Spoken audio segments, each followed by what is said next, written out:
SleepFam.news. Welcome to the Sleep Summit Show, where we uncover bold ideas with innovators, entrepreneurs, and thought leaders making waves in the sleep industry. With your host, Mark Kinsley. He is a third-generation furniture and mattress retailer from the Cornhusker State.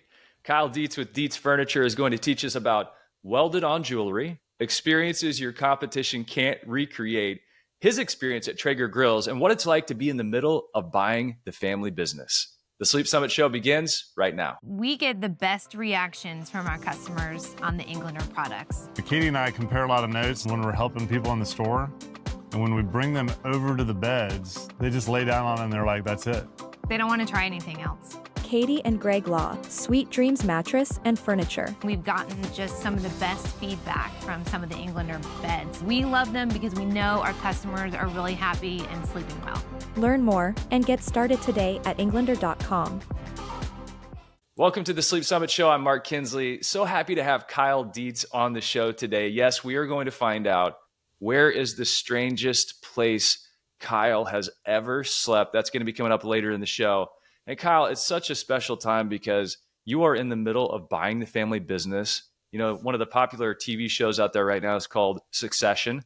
So I think a lot of people are in the situation where they're transitioning from having a family business over to what do we do next? Who do we sell it to? Are there family members involved? So we're going to get into that story, and I'm so excited to have you here. Thank you for being on the show.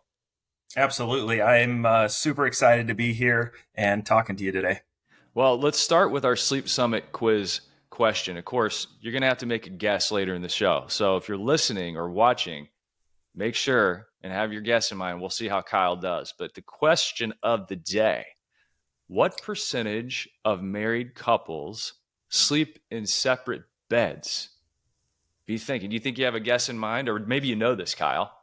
You know, I have a guess, but I don't know. Do I need to guess now or should we wait till a little bit? Hold on to your guess. And we'll see how you do versus how Kyle does.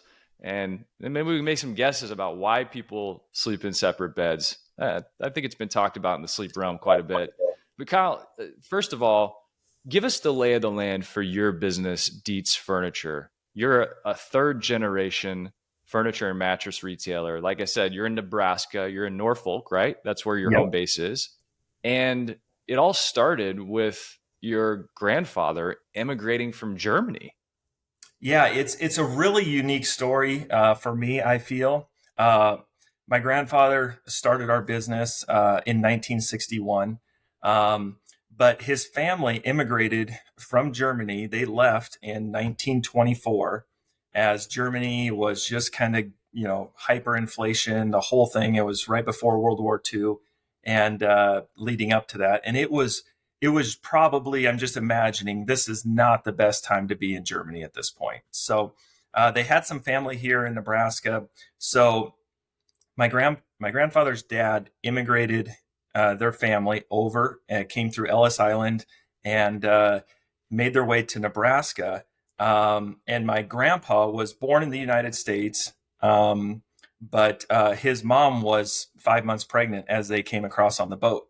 And so my grandpa was born here in Nebraska, and they just made their way over here. And, living in the 20s and the 30s in Nebraska, the Depression, the Dust Bowl, the whole thing. I mean, you want to talk about grit. It was a struggle from what I understand, just to survive and to make it a go. So he really instilled a lot of that grittiness into me and our family.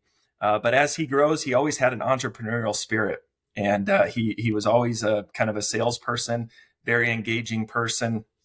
And at the age of 37, he opened Deets Furniture, and I can just imagine the conversation that he had with my grandma. So I'm going to set the stage here. So my grandpa, 37 years old, has 3 kids, 3 girls, and his wife is pregnant with my dad. And I can imagine that he comes into the house and he goes, "Hey, Norma, I'm going to start a furniture store today."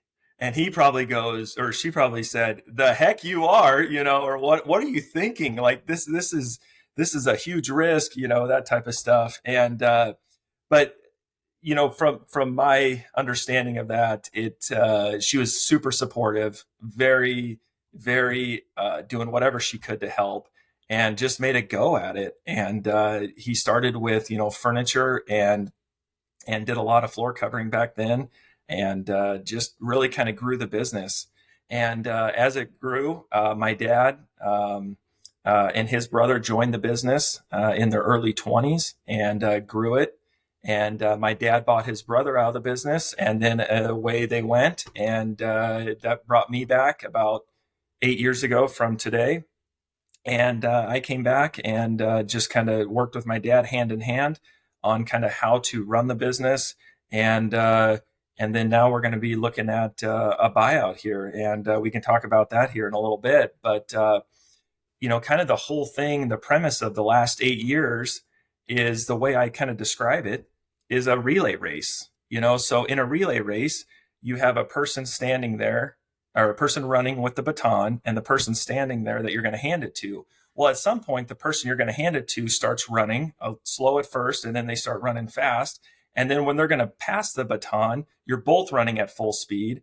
And then as soon as you pass the baton, the second person runs and continues to run super fast, and the person behind you just kind of starts jogging and slowing down and that. So it's not a herky-jerky thing. You don't just hand it off and you run and stop. Otherwise, it's very disruptive to your business. And so we've been running that way for the last couple of years, where we're both running full speed. And then now we're starting to transition out, where my dad's going to start running a little slower and I'm going to continue to run. And it's been super smooth. And that's probably the best analogy I can put it. That is a great analogy. And I think there are probably plenty of family businesses out there where the passing of that baton is pretty clunky. You pass the baton, maybe you drop it for a while, things completely shut down, and boom, there goes your competition breezing past you. Let's talk about that relationship between you and your dad, because that is probably potentially a very stressful time to be, selling the business and winding down your career, and then bringing your son and new leadership along in the business in a meaningful way. What have you learned from your dad? What's your dad like? My dad is probably the greatest salesperson I've ever met, and not in a bad way, in such a great helping way. He has a way with people that is unbelievable. He will do anything. He knows that our store is a retail business. It is forward facing. If you don't sell anything, you're out of business. So nothing happens until we sell something. And so we're always focusing on sales process and that type of thing. But kind of going back a little bit, even in college, when I wasn't part of the business, I always had an interest in business and just helping people, helping customers, whether they were, at my time when I was a rep, B2B or B2C, all that type of stuff. Whatever we're doing, I always had an interest in it. And he always included me on just about anything. I was getting copied on emails from his marketing company, because that was just a passion of mine, of stuff that I wasn't even part of the store, but just keeping me included. We talked a lot about the business and just business in general, and it was a lot of fun. And then when we joined the business, we have an unbelievable, great working relationship. And we're a family. We're a family business. We're a business. There's a lot that goes into that, but we've always treated each other with respect and had open communication on absolutely everything. And it's been a great treat, and it's a lot of fun. And I'm still going to call on. He's still going to be an advisor to this business, that's for sure, as long as he's going to be alive. So it's been a great run. Talk to people about the scope and the size of your business, your footprint, anything you can give us to paint a picture of the size of the business and what you do. We didn't really get into that. Yeah. So we're in Norfolk, Nebraska, which is in the northeast part of the state. We're about 100 miles northwest of Omaha. We sit on 8 acres of property, and we're right along US Highway 81. We have 2 buildings. One is a 12,000 square foot budget furniture and mattress. It's an outlet concept. And then we have a 72,000 square foot building that holds our Deets furniture and an Ashley home store. So it's subdivided there. And then the back 25,000 foot of that building is our on-site warehouse. So we're all right in one location there. And, we have about 27 employees right now. And we have dedicated sleep specialists in our sleep centers. We just, go after the business. We're small enough that we can be nimble and quick, but yet we're organized and big enough to where we can make a meaningful impact to our community and our customers and able to deliver a good experience. Let's talk about that impact that you make on the community and the ways that you think about business and bringing the community together. Because you told me a story, and we teased it at the very beginning of the show by talking about Kyle was going to give us a little bit of information about welded on jewelry, which I had never heard of. But let's zoom out and let's set the stage a little bit, because at Deets Furniture, you are involved in the community and you're wanting to create experiences for people that go beyond price and item. Talk about one of these specific experiences and maybe the philosophy behind that. Yeah, absolutely. So we were just brainstorming about how we can create a memorable event for our customers that is not a $399 mattress or a $299 recliner. And we just kind of brainstormed a few different ideas, and we settled on having a ladies' night out. That is our core customer. The female customer, especially on the furniture side, drives a lot of that decision making in the process. And what better way to just have a fun night out that's, wine and cheese, pop-up shops, different vendors and everything. So we kind of got the ball rolling on that. And we did it at the beginning of February. And if you're in Nebraska in February, you're about 2 months into winter and you're about done with winter. You're ready for spring. You want to get out and you want to do something, but yet it's still, 15 degrees and snowy outside. So we came up with this concept, and I made a few phone calls. I'm the chair of our chamber right now of the board of directors. So I'm very involved in that way, but I just have a lot of, connections with local businesses just because it's just who I am. It's where I shop. It's what I do. And so I called a few people and said, hey, we want to create an event at our store. We'll give you the platform. We'll promote it. We'll do everything. I just want you to show up. It's not going to cost you anything. And you can bring, we had a boutique that brought their clothes and different things. And we had a wine store that did a wine tasting and cheese and had a station set up there. And then our merchandiser and our buyer came to me, and, she's in her upper 20s and just did a great job of what she's done. But she goes, hey, we need to have this welded on jewelry. And I go, welded on, like, what are you talking about? I have no idea. And she goes, it's super trendy. People love it. And I've been to an event where they've had it and it's super busy and it's awesome. I said, okay, make a phone call, see what you can get. And so they made a phone call and got this person, their group here, and set up a shop. And apparently you buy jewelry. It's like bracelets. You're buying bracelets or necklaces.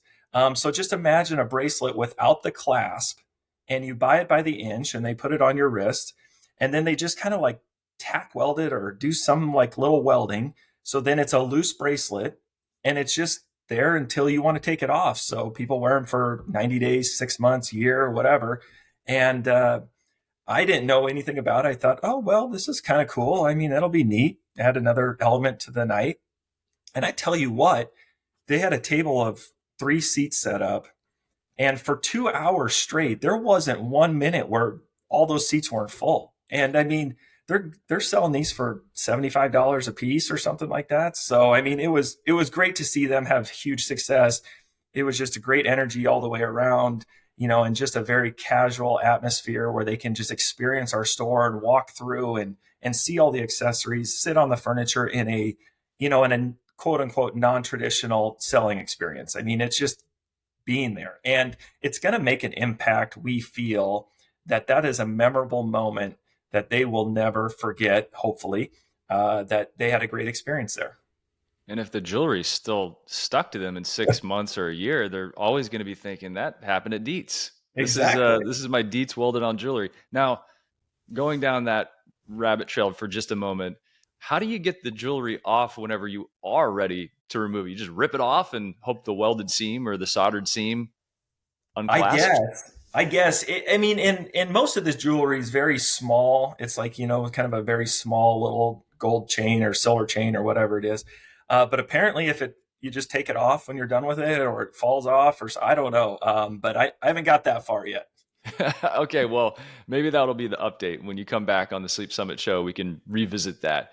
If you're just hopping in, catching up with us, Kyle Deets with Deets Furniture, nice enough to tell his story about being a third generation furniture and mattress retailer, talking about the experience of his family immigrating from Germany and his dad being born into the furniture and mattress business. Kyle, I got to get into this idea a little bit of this customer experience that you described, because we're talking about welded on jewelry and the ladies' night out and the wine and cheese. And those are experiences that, like you said, are non-traditional. It's not somebody coming in where they need a new mattress or they need new furniture necessarily, but they get exposed to your brand. How does that set you apart from your competition? I think it's very difficult for your competition to replicate those type of things. So we're always looking at trying to make memorable experiences that either a big box retailer or somebody can't replicate very easily. We're leveraging our connections within the community, being active in the community. Those type of things are great. And then we're just kind of trying to take that to the next level. And there's a lot of different ways that you can do that. We're always thinking of different ways, but you don't go into a furniture store very often or a mattress store very often, and doing it in a way that is very non-threatening, and just having an experience where you can go with friends or just having them a reason to see it, because we feel that we do above average on our display and just the whole experience when you're in there. And we just don't get enough people to see it. If you're a Walmart or a Target, you have a tremendous amount of traffic. That's why end caps work and all this type of stuff, because you could put anything there and you're just going to get so many eyeballs on it. We feel we have a great store where you could almost treat it like it's a home show where you could come and see the latest trends and whatever you want to see, but we just don't get enough people there. So we want to try to do events, whether it's, ladies' night out, or our local chamber does a thing called business after hours, and we get all the local business leaders there at 5:30 to come in and hang out, and we have an event there, and those travel around to different businesses. But just those type of ways to just get people to know you as a person, so when they need a mattress or when you see them at a meeting, a school board meeting, or whatever, a Sunday school, whatever. I mean, it's with your kids, soccer practice, all this type of stuff, that you're known, and those barriers are down. They can just text me like, "Hey, what do you have? What can you get me?" And you just become that number one choice. You'd be the guy. Like I've got a guy that helps me with whatever, cars. I've got a guy that helps me with guitars, whatever. You got to have your guy or your gal. And in this case, you become the guy or the gal. Like, oh, this is my person I call whenever I have this issue to solve. Furniture, mattresses, something for mom, people moving, lake house, whatever that transition is, you're going to be there to help them in a transition. This is what I always tell people too, Kyle.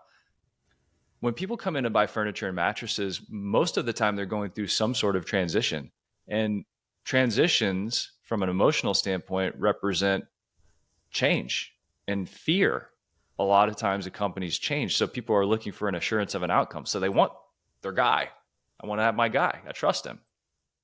Absolutely. And that's what we're trying to get. So we're just known in the community that we're, the retailer of choice. And if I can make enough connections when that happens, those processes go much smoother. Now, you still have to back it up and deliver a great experience with great products and great people and everything like that, and have great processes.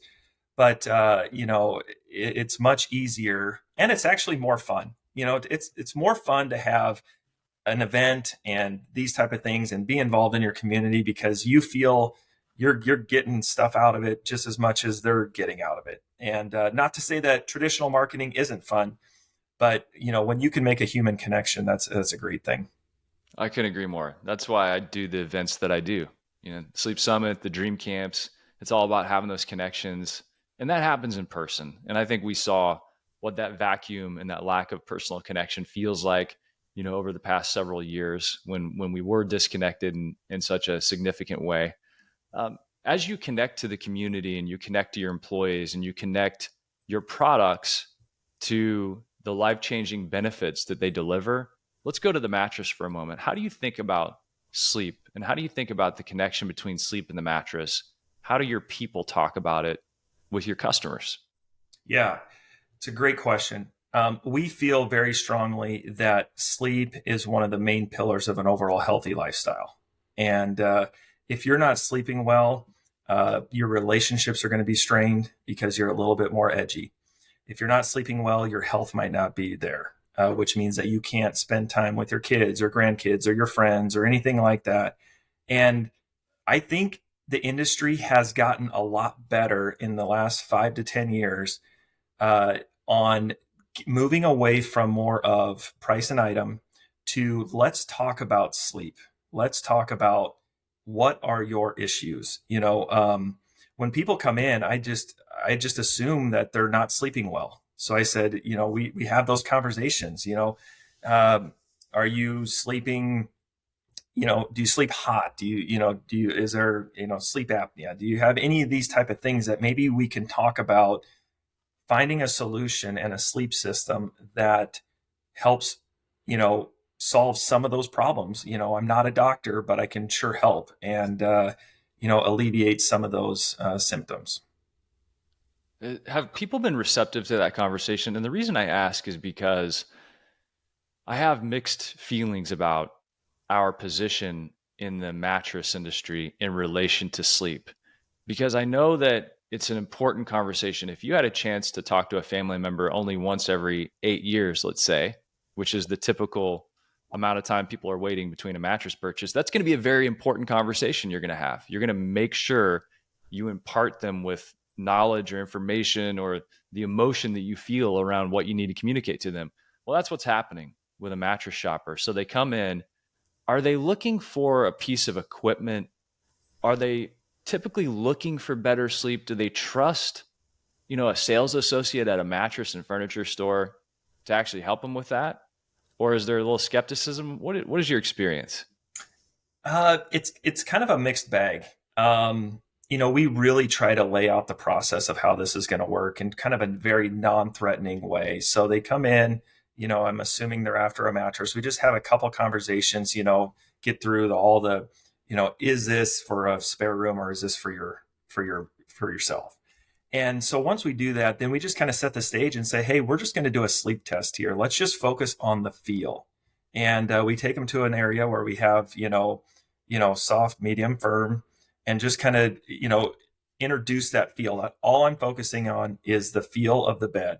And we're not talking price. We're not talking anything. I don't even introduce a power base at this point. And we just have that conversation. And then from there, we can kind of move them around in the showroom and kind of just see what we can do to kind of figure out what might fit them the best. Introduce them to some different technologies. Maybe it's an all foam mattress. Maybe, it's a quilted top hybrid. Maybe it's a smooth top hybrid. There's just a lot of different options that work out there, and we should try to find them the best solutions. So most of the time, when you just keep it in a very non-threatening way, we have a much better success. We get a few people that are still very standoffish sometimes, but for the most part, people are there. They know they need a new mattress, and we're just going to really try to help them with that. Well, and it seems like you're connected to your community. It seems like you're known for kind of the heart of the business. And I know when we talked before, you said something that stood out to me, and it seems really simple, but I want you to pay attention here because Kyle can explain it for you. The little things are the big things. What's an example of that? You told me the little things are the big things.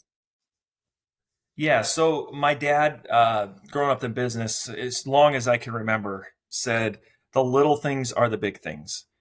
And that might mean just picking up a piece of trash on their way into the work. That might be just taking care of the details to make sure your store is showroom ready and retail ready. All those little things, if you are disciplined in the little details, it gives confidence to the customers that they're at the right store, that they're buying from the correct person, because you can buy a mattress just about anywhere. And if you take care of these little details, we firmly believe that not only gives customers confidence, but it's going to earn you more business and repeat business, because we all do, everybody listening to this is probably does a tremendous job with their stores, and how we separate ourselves, and just always constantly thinking about the little things are the big things. And you take care of those little details, the big stuff will just take care of itself.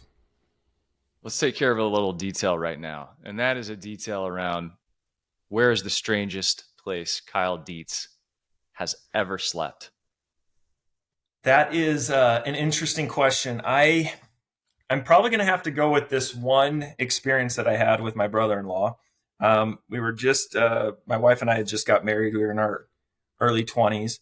And he goes, hey, he's really into outdoors. And I love, hiking, fishing, upland bird hunting, that type of stuff. And he goes, hey, we're going to go turkey hunting, and we're going to camp, and we're going to go up in, north central Nebraska. There's great turkeys up there and everything. I go, well, I've never gone turkey hunting before. This is going to be great. And he goes, yeah, but we're going to be sleeping in a tent, and it's going to be awesome. And I said, okay, that sounds great. Let's do an adventure. We get up there. Little did he know that it was probably, I don't know, it was way too cold. And I'm not a camper. Like, I'm not a tent camper. I don't have all the gear. I think it's cool and everything, but I am way underprepared for this this evening.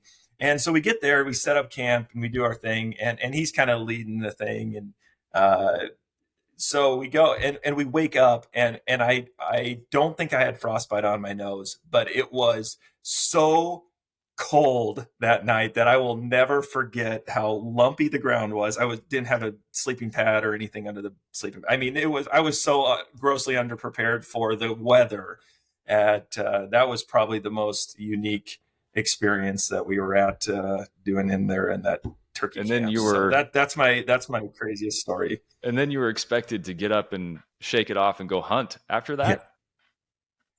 Yeah. And it was a unique experience. And, I was probably not taking care of the little things there on being prepared.